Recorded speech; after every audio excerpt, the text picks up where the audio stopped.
hello नमस्ते सबैजनामा है त यो बजाङबाट देखिने भ्यू हेरौँ है आज डाइरेक्ट हिमालदेखि हैन पुरै देखि यता यो हेर्नुस् त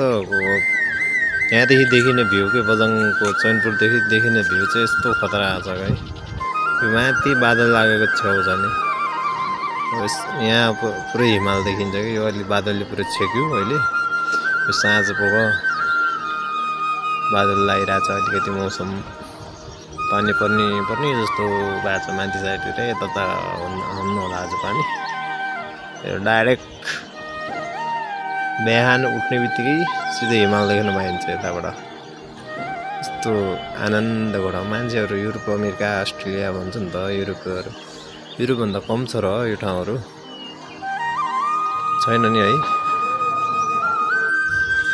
चैनपुर यो ठाउँमा चाहिँ महोत्सव लागेको छ है उता ऊ मात्रै देखिरह होला यता के देखिरह होला महोत्सवको यहाँ महोत्सव लाग्छ यता